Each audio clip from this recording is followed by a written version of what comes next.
Welcome to Sisters in Sobriety. Today I am thrilled to welcome our guest, Dr. Maria Sophocles, internationally renowned gynecologist, thought leader in menopause and female sexual function, and the author of the book that comes out tomorrow, The Bedroom Gap. Welcome, Dr. Sophocles. Good morning, Sonia. It is good to be here even early in the morning. Yes, so we are so excited that you could join us all the way from San Francisco. It is 6 a.m. where you are. Could you share a little bit about your journey into specializing in menopause and female sexual function and what drew you to this work? Yeah, sure.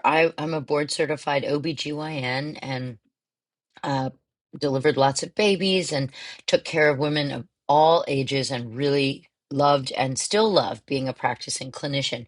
But about 20 years ago, started noticing my patients were aging and asking questions about menopause, and I wasn't actually well trained myself to deal with them because menopause was just a very small part of my training, sadly. And I think I represented a lot of OBGYNs in the country who had lots of training in delivering babies and doing surgery, but menopause itself wasn't well trained.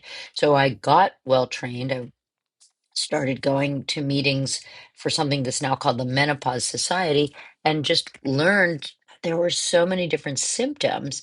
And women would come in with palpitations or frozen shoulder or dry eyes or new onset tooth decay or things that I thought I'm an OBGYN. This isn't my problem. They need to see a dentist or a cardiologist. But it was my problem because they were related to estrogen deficiency. The so I started a clinic really very much focused on menopause, and that clinic was really way ahead of its time. There just really weren't clinics like that, and it exploded. There just became, to me, so much obvious. What was obvious was there was so much need.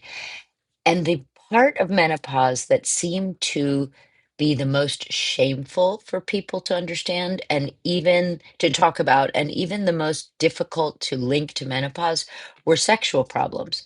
They would come in saying, I don't know what's wrong with me. I don't have any interest in sex.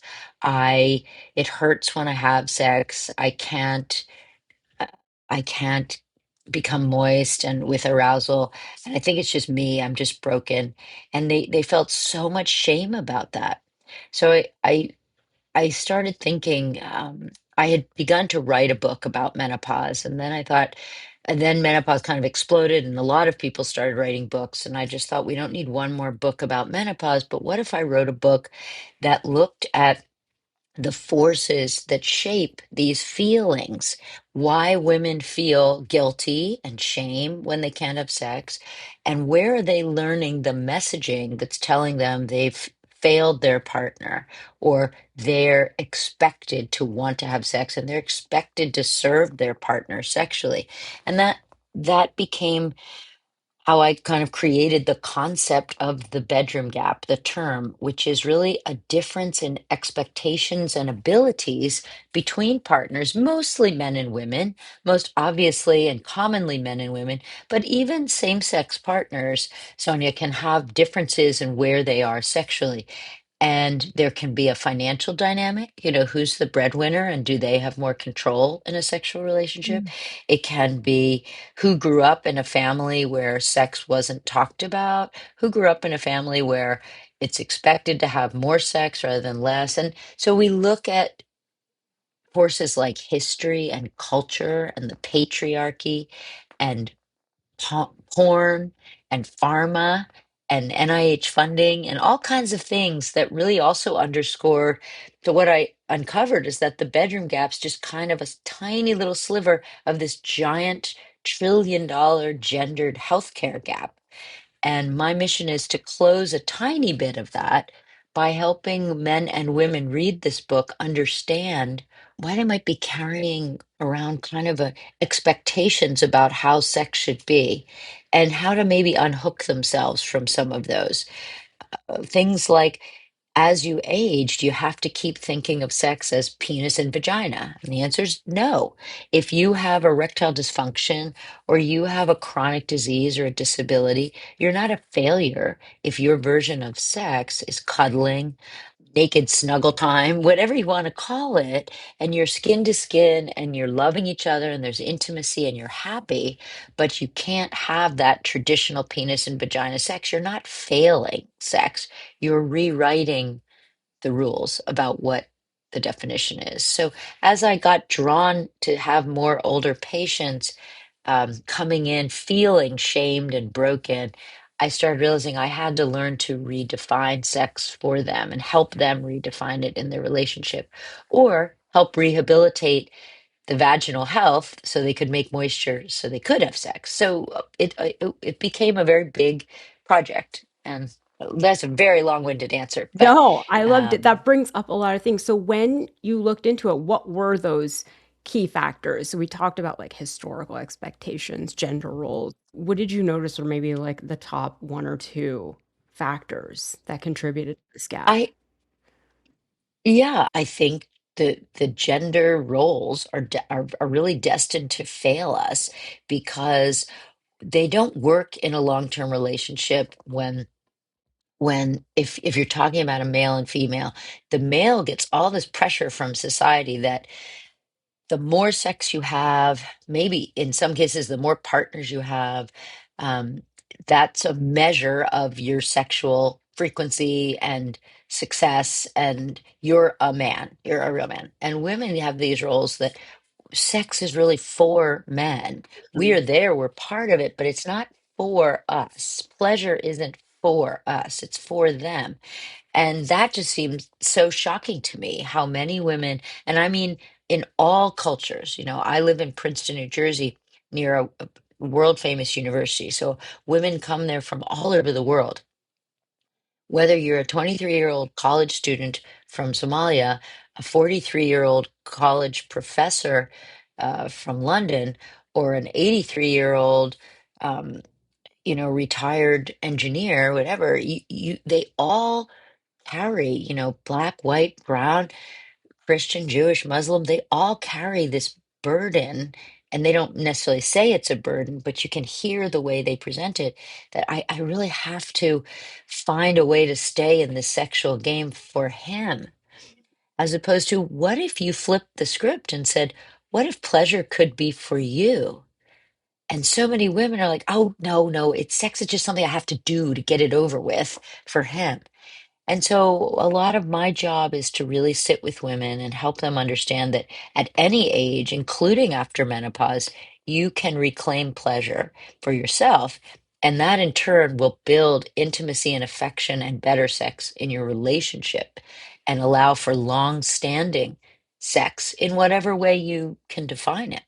So those are big forces, right? A sort of culture, sociocultural expectation, which is really based on like 4,000 years of history of this is the role we're supposed to play.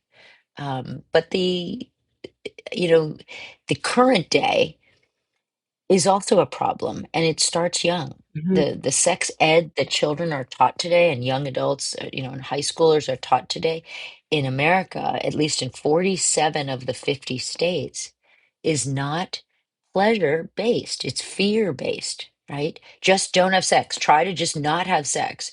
Or if you have sex, you can get a disease and a pregnancy. Both are really bad.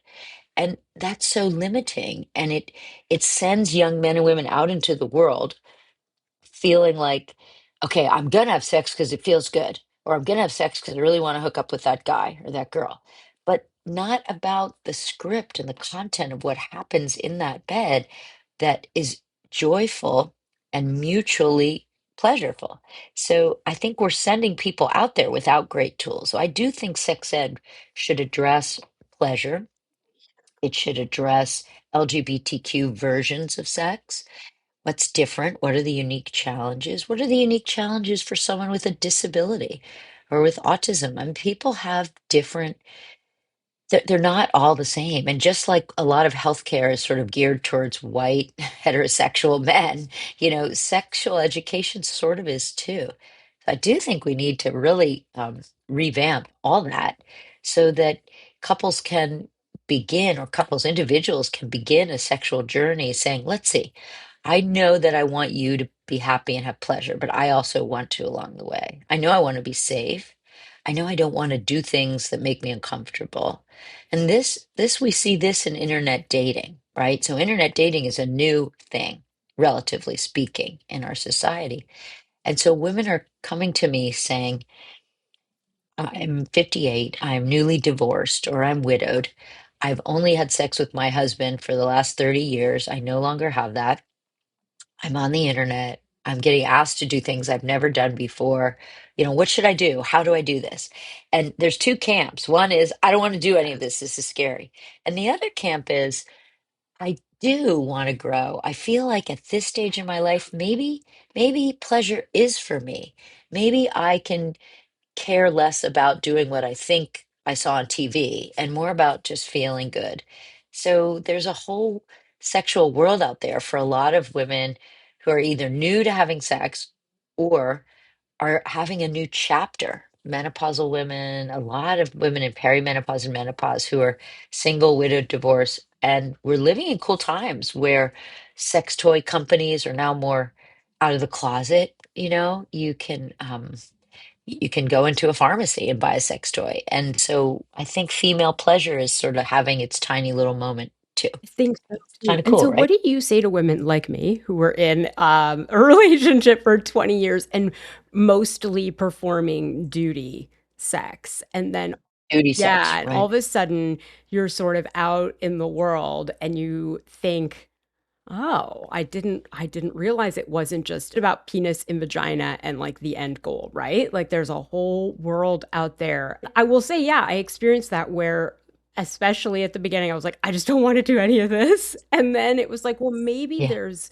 a whole part of my life that I haven't experienced. It's a whole part of me. And so what do you say to women that are thinking, okay, I think I'm ready to date. I'm in my late 40s, 50s. How have things changed since I was last in the dating game?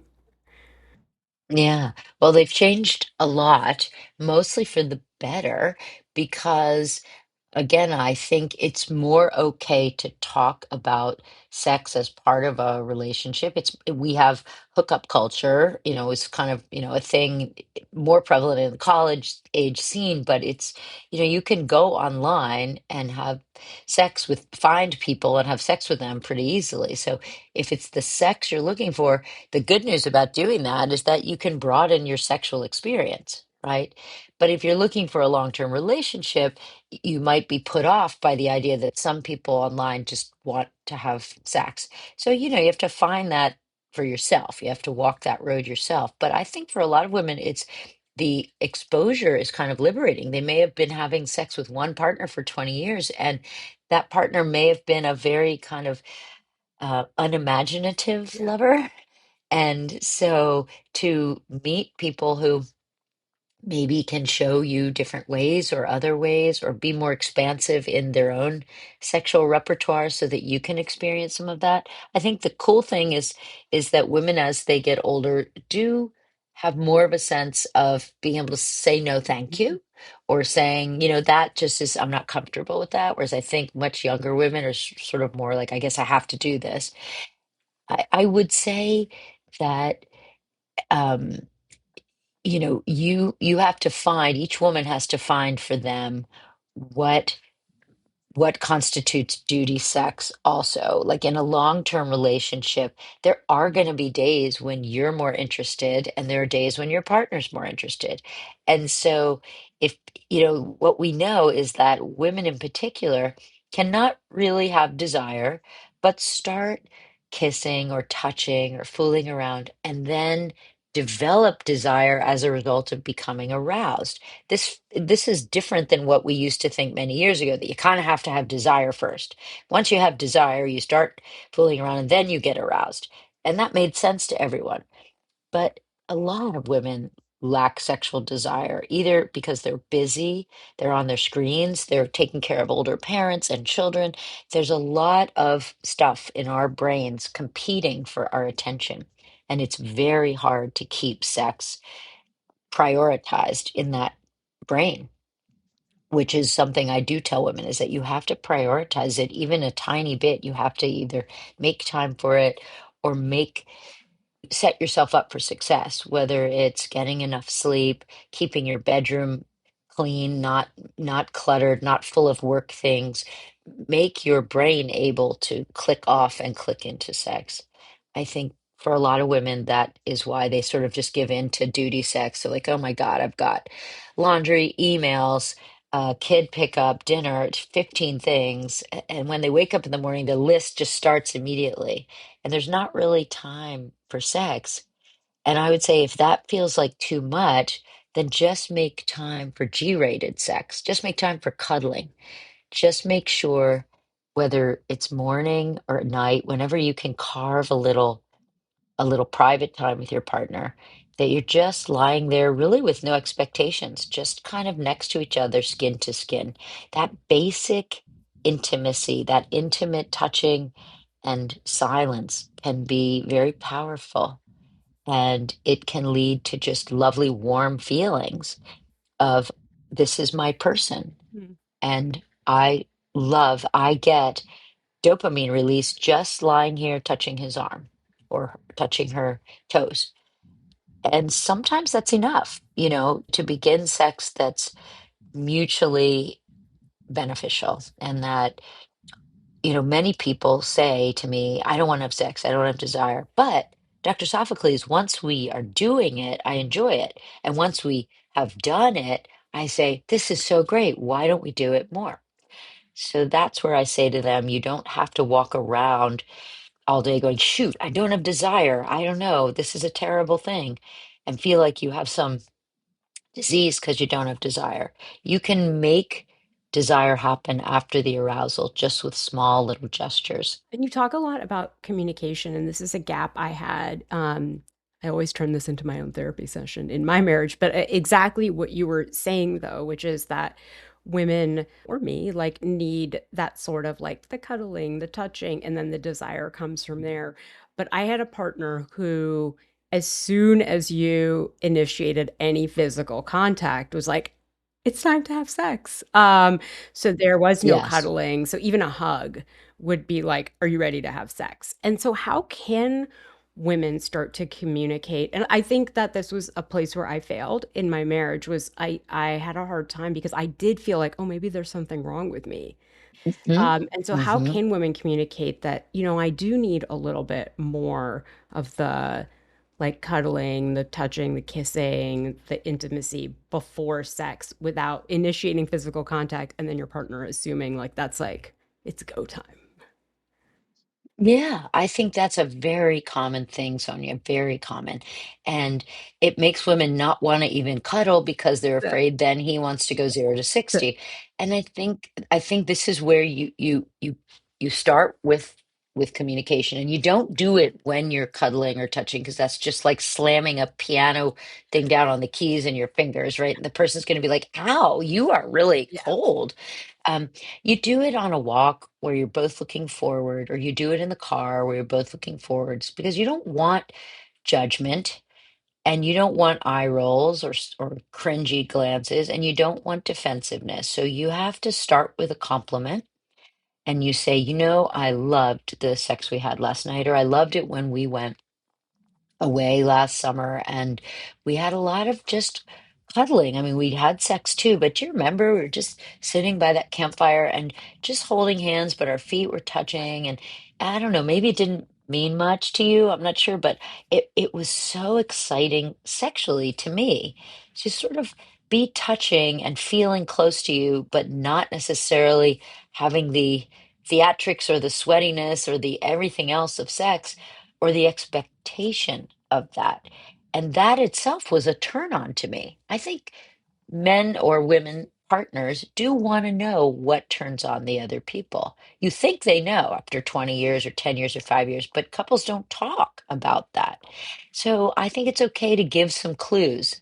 What was wonderful for you? And you can say, and I'd love it if we could do that sometimes. If we could, I don't know, take a shower together and wash each other's backs and give a massage, whatever, and let that be all there was. And say it's not because I don't like ultimately having sex, but say for me, it's also wonderful to have the context of intimacy and the arousal, the light arousal that comes from that, and then actually not do anything with it or do something with it, but not have the expectation that we always must do something with it.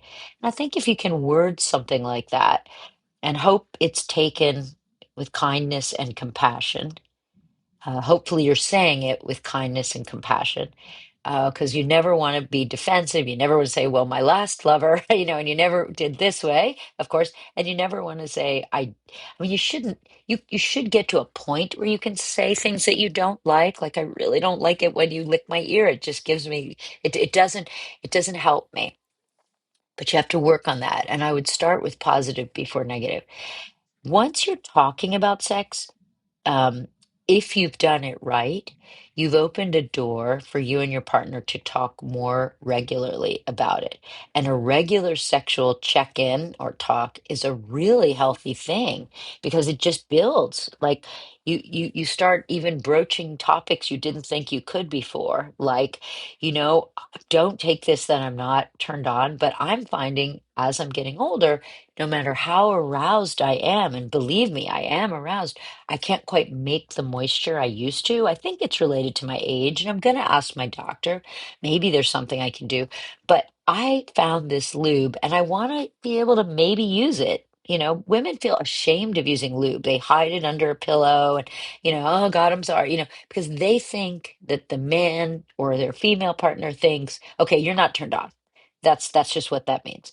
And and if you don't say anything, people are going to assume that. So it's much better to say it proactively. I'd really love to have some lube around. I think it'll be fun and actually make our sex better. So flip the script and make it something positive. Put the lube out right where he or she can see it and say, look, this one has aloe in it. I think that's going to be really nice and natural, or depending on what you like, this one's strawberry flavored, and turn it into a fun part, like a new toy.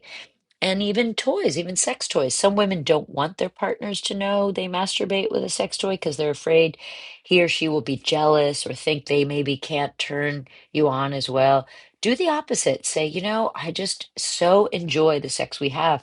And I find when I pleasure myself, it helps remind me of how I like to be turned on. Like, it's all in the way you say it. And you turn these things into positive, sex positive kind of building platforms for better sex instead of shame. Make sense? Yes, it does. It was funny. I was out with my girlfriends last week and they're like in their late 50s, early 60s. And they like we were talking about lube. One of them said, I found this amazing lube. And then when I got home, she sent me a picture of it. And I said, this is so great that and I there is something I think that when I got divorced, all of a sudden everyone was like more open about talking about their Hmm. sex life. So when I started dating, I was like, guys, I don't know what to do. All of a sudden, like my Right. friends became a lot more open when we were all of us married. We didn't talk about things like lube, but now we talk about lube, which is great. One thing you did say, so speaking Hmm. of lube, in your TED talk, you say menopause isn't just hot flashes. And we've talked about Hmm. moisture, but can you describe some of the less talked about sexual changes that women experience in perimenopause and menopause that they may not even associate with those hormonal changes? Yeah, for sure. So menopause, just to state the obvious, right, is when the ovarian function decreases and we don't make estrogen, progesterone, and testosterone as much or in the way we used to. And the lack of estrogen and testosterone, specifically, those two have pretty profound changes in the brain and also in the genitals. So in the brain, we we need um, these sex steroid hormones for brain function related to libido. In the genitals, it actually causes I'll almost use a terrible word, a decay in the tissue, a breakdown of collagen, and a decrease in production of blood vessels. The collagen we need to be able to have comfortable sex, so tissues are pliant and stretchy. The blood vessels we need for arousal. When you get aroused, the blood vessels dilate Um, the blood flow increases, and there's a sort of seeping of a fluid out of the blood vessels through the walls of the vagina into the inside of the vagina, and that's how we get wet. There are also massive changes in the clitoris in terms of blood flow, in terms of sensation. You know, the clitoris has the most dense population of nerve endings of any organ in the body, male or female, which is pretty cool. It's a pretty amazing little organ. It also, remember, the clitoris is quite large, but it's mostly, underground, underwater. It's like an iceberg. So you may only see a little tiny nub, but there's a 4-inch long organ behind that with paired sort of arms and bulbs. And it's kind of amazing how much is there, but women just don't Know know. that. Yeah, so it's really Google if you can, like image of the clitoris. And here's the really sad part. All this anatomy was just discovered in like the last 20 years. We've known about a penis for millennia, right? For centuries and centuries. Everyone's dissected it, sculpted it, glorified it. But the clitoris was actually discovered and really mapped out by an Australian urologist who took MRI images and then looked at cadavers and figured it out. And it is basically our version, right, of a penis, except a penis is outside the body, a clitoris is almost totally inside the body. But when we go through menopause, there are changes to the tissue surrounding the clitoris. There are changes to the blood flow and to the nerve endings. So orgasm can become more tricky to happen at all, and it can be less robust or intense, not for all women, but for some. The good news is that using topical estrogen or testosterone or both creams on the clitoris, on the labia, on the vestibule, which is the opening into the vagina, can yield better health. It can inspire new blood vessels, new collagen production, nerve endings to be sensitive again. We actually have nerve endings for pleasure and pain around in those areas. And as we age, the pleasure ones get replaced by the painful ones. So that, like, what fresh hell is that, right? So using topical estrogen, using vaginal estrogen cream on your finger, on the opening, around the clitoris, on the labia, and inside, from whenever you begin to experience symptoms of deficiency of estrogen, which is usually about 5 years after menopause, forever, you can use that forever, is one of those health benefits that never gets talked about, but it's really safe. It's literally safe for all women, and it will keep the vagina healthy. It'll keep the vulva healthy, which is the external part of the vagina. It even helps the bladder. If you're using vaginal estrogen in the vagina, it actually, think of the bladder as sitting just above the vagina. It's going to help bladder health. And we know that women who use vaginal estrogen as they age have fewer urinary tract infections and fewer bladder issues. This is huge. I mean, I don't know about you, there's not a lot else we can do to keep from being that older woman who gets urinary tract infections, and they're dangerous for older women. A urinary tract infection in an older woman often can lead to hospitalization and sometimes death. So, vaginal estrogen, I think, should be mailed to every woman when they turn 50, free from our government, saying, please, we beg you to use this and help us save billions of dollars of healthcare costs. But I'm begging you, if you're listening, to use it because it's going to help you sexually keep the function you have or improve the function you currently don't have. This is so interesting. Yeah, I have multiple friends that have talked about the vaginal estrogen. And so for people who have a fear sort of around hormone therapy, is the vaginal estrogen, does it get absorbed systemically? And what are the misconceptions you think about? Yeah, the misconceptions are all about cancer, Okay. really, but our government did a really big do disservice to women. They put a black box warning on vaginal estrogen that was not based in actual reality. It said this this product can cause dementia, Nope, it can't. Stroke? Nope, it can't. Cancer? Nope, it can't.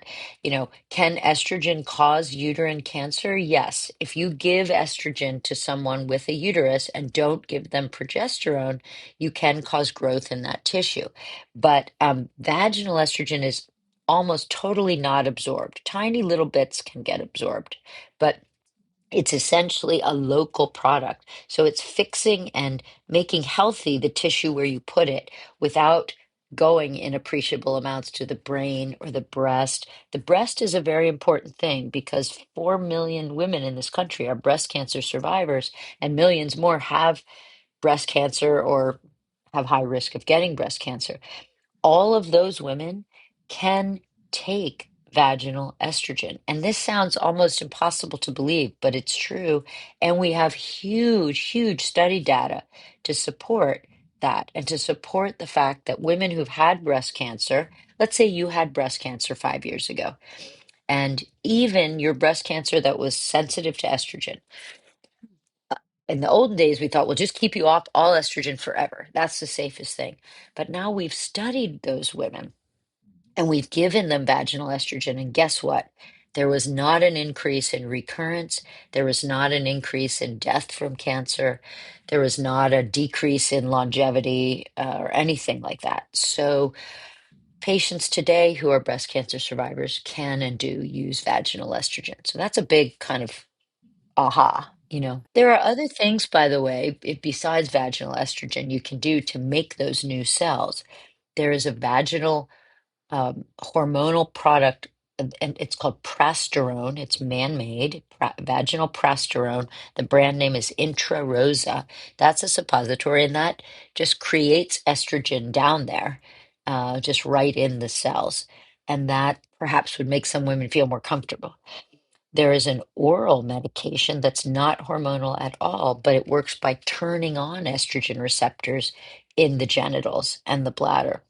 So it's a once a day pill. It's called Osphena, Osphena. Osphena also turns on estrogen receptors in the bone. So if you have osteoporosis or osteopenia, you are um, you are getting a double whammy. You're helping two things, two birds with one stone. So when we talk about the vaginal estrogen, can somebody who's taking um, hormone replacement therapy also add that in? So if they're taking systemic, Yes, you're not double dipping. You can. You can be on both. It's not overdosing. You can think of them as separate entities. And here's how to help listeners see it. If I take systemic estrogen and I have a uterus, so I take systemic estrogen and progesterone. The little tiny patch I put on my tummy twice a week is so low dose. By the time it sort of dilutes and gets to the bladder and the genitals, it's just so tiny. It helps a little bit, but not quite enough. So using vaginal estrogen on top of that helps put the estrogen right where I need it. And you don't need to draw levels or think you're too high or too low. These products have been FDA approved for a long time. We know exactly what range of levels they make in the bloodstream. And you simply are safe to use both. And again, these are study documented. that is really interesting. And I was when I was out with my friends last week, we talked about how do you talk to your provider? Which provider do you talk to about this? Do you Hmm. ask someone to do we blood test for hormone levels? Should we ask for that blood test? What age should we start to ask about these things? And so there's a lot of misinformation and confusion out there. I And know. I like to think my friends are pretty like well read, very like intelligent women, and we have no idea. I have no idea. Next time I go for a physical, should I ask someone to check my progesterone levels? Like, I don't know. No, you shouldn't. You don't know what are you going to do with that Right. information, right? And if your clinician doesn't know, now you're both just drawing blood for the sake of drawing blood. That's kind of so no, you shouldn't just walk into a doctor and say, check my hormone levels, especially since most doctors don't even know what to do with that information. There are times we as clinicians want to know hormone levels. But um, that just asking for hormone levels to be checked doesn't really buy you anything. And that's because in perimenopause, and even in before your perimenopause, remember, perimenopause is the decade or so before the ovarian function stops. In that time period, hormone levels are actually fluctuating even more. They're irregular and erratic. So any one level doesn't tell you anything. And so, unfortunately, there are patients who still get their blood drawn. There are even doctors who, I'm sorry to say, make money off of the lab. So they urge people to get levels and tell them things like you're estrogen dominant or Mm. progesterone dominant. These are not real things. um, oh, look, your estrogen's high and your progesterone's low. That doesn't mean anything. That was just that day. The next day, it could be like this, and the next day, like this, and the next day, like that. So, any one level is just a snapshot, and it doesn't actually teach you very much about estrogen and progesterone. Okay. The time and place to do levels of hormones is if you are not sure if you're in menopause, like you haven't had a period for 9 months, you're having hot flashes, you think maybe you're menopausal because the definition is no period for 12 months, but you saw a little spotting yesterday and you're not sure, and your doctor wants to understand, could you be in menopause? They draw a hormone called FSH, that's in the brain. That's sometimes what we do. We also draw testosterone levels when we're prescribing testosterone because the testosterone in America is not FDA approved. So we need to know what are your levels if we're giving you X amount of testosterone. And it does matter. I mean, different women metabolize testosterone differently. So that may be another time when we say, Sonia, you're using this testosterone cream. 6 weeks after you start, I want to check your testosterone level to make sure it's between here and here, that we're safe. But just cause walking in and saying, do all my hormones, especially since most doctors aren't trained to interpret them, it's gonna make you frustrated and they're frustrated. And I think, remember what I said, any one level, especially before you're perimenopausal, which is like age 15 to 40, and during perimenopause, right, 40 to 50, they're not really telling you anything.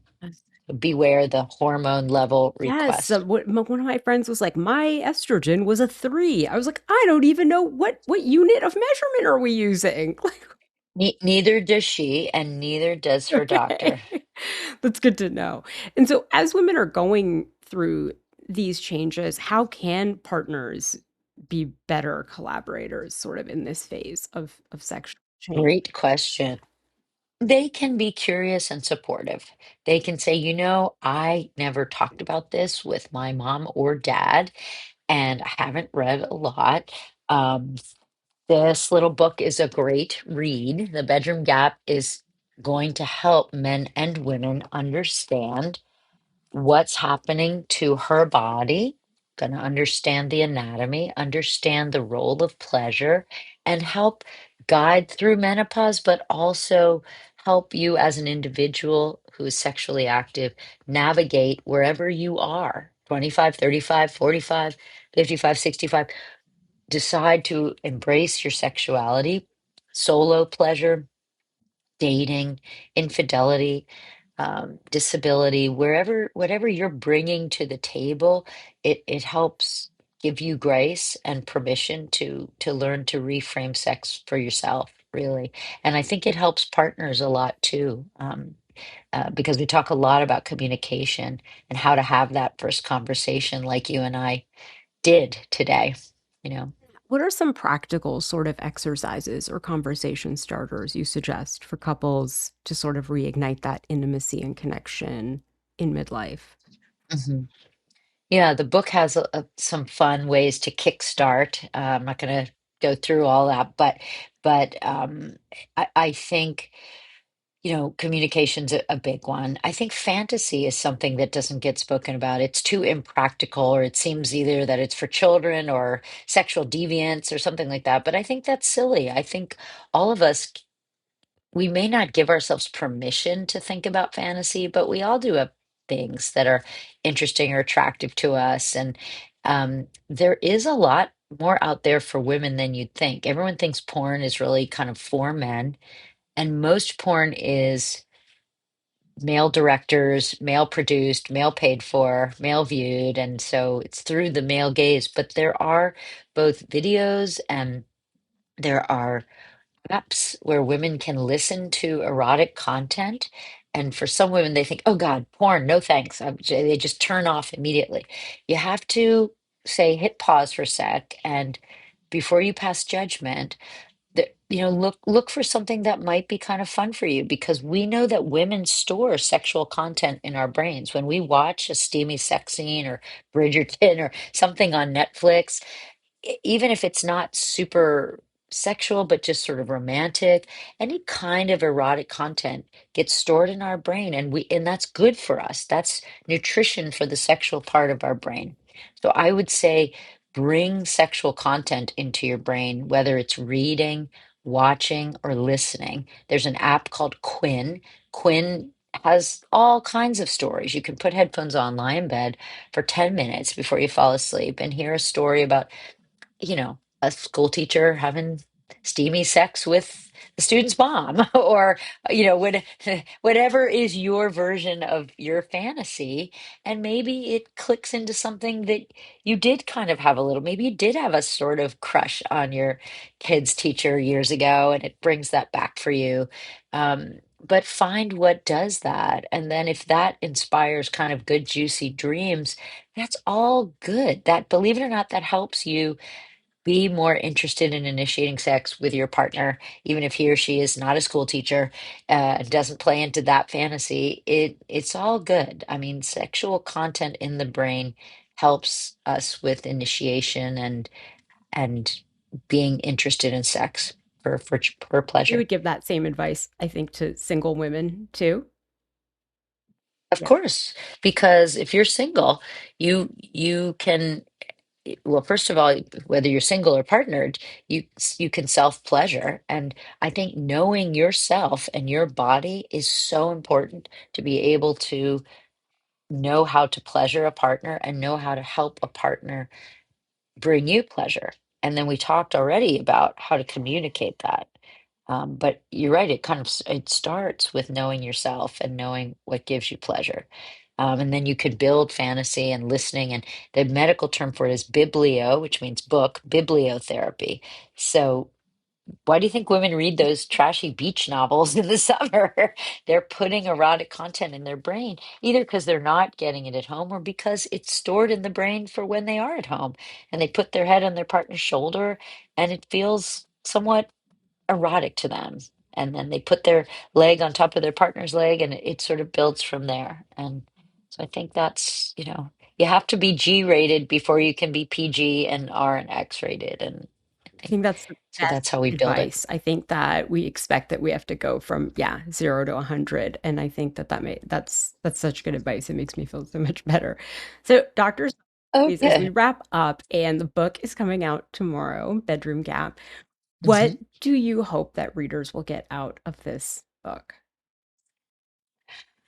I think I want them to have grace. I want them to give themselves permission to be imperfect and permission to create their own definition of sex for themselves, especially in midlife, whether you're divorced, single, widowed, or partnered.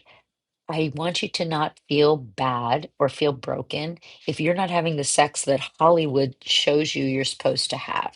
If you're not reaching orgasm ever, or you're not reaching orgasm well, or you're not enjoying sex, I think it's okay to say, I'd like to do something about that. I actually have a lot of decades left. And I have patients, not kidding, in their 70s, 80s, 90s who are having regular sex, reaching orgasm, and having great, enjoyable sex lives. Now, they might have to rescript some of it because they have some arthritis and the positioning is changing. They might have to accept that their partner has some issues and they might have to switch things around or new things, but they're prioritizing sex. They're making sure it's part of their life. And we know, by the way, that staying sexually active in whatever way you define it contributes to longevity, reduced stress and anxiety, reduced depression, reduced blood. pressure. I mean, lots of health benefits. So I think prioritize it for your relationship, for your sense of self, and for your own health. Yeah, I'm so excited to pick up the book tomorrow. I am excited about the second chapter of my life too, that doesn't include Good. just duty sex. So thank you, Dr. Sophocles, so much for being here. And we'll link to You're the book welcome. in the show notes so everyone can pick it up. And thank you all for listening to Sisters in Sobriety, and we will see you next week.